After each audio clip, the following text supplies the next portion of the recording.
Zee Marathi, चर्चाही होणारच.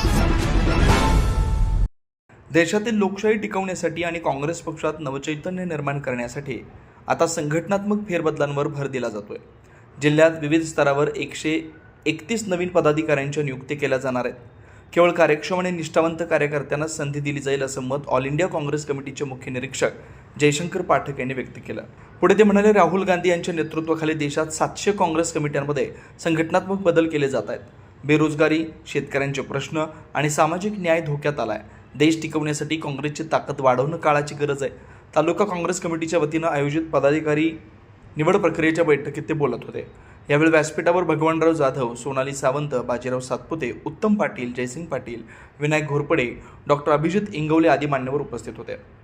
यावेळी बोलताना महाराष्ट्र प्रदेश काँग्रेस कमिटीचे सरचिटणीस सचिन चव्हाण म्हणाले की सध्याचं शासन देशाची विचारधारा बदलून लोकशाही संपवण्याचं काम करत आहे. पक्ष फोडून आणि माध्यमांवर दडपण आणून जनतेची फसवणूक केली जाते. मात्र भाजपच्या या राजकारणामुळे काँग्रेसमधील कचरा साफ झाला असून आता केवळ निष्ठावंत कार्यकर्ते पक्षात राहिलेत. 2029 मध्ये सत्ता आणण्यासाठी आत्तापासूनच कामाला लागणं गरजेचं. पक्षात एकूण 72 संघटना आहेत. 131 नवीन नियुक्त्यांद्वारे तालुका पातळीवर सक्षम फळी उभारली जाईल असंही त्यांनी नमूद केलं. माजी आमदार राजूबाबा आवळे म्हणाले की काँग्रेस हा सर्वधर्म समभावाचा विचार जपणारा पक्ष आहे. सामान्य कार्यकर्त्याला बळ देण्यासाठी आणि पक्षात पारदर्शकता आणण्यासाठी निवड प्रक्रिया राबवण्यात येते. जो कार्यकर्ता जमिनीवर काम करेल त्याला पद दिलं जाईल. या बैठकीला डॉक्टर विजय गोरड, प्रवीण जनगोंडा, दयासागर मोरे, अक्काताई पाटील, अशोक आळतेकर, कपिल पाटील, निहाल संधी, रणजित पाटील, शुभांगी कुंभार, हिम्मत बारगीर, गोविंद दरग, विलास कांबळे यांच्यासह मोठ्या संख्येने कार्यकर्ते उपस्थित होते.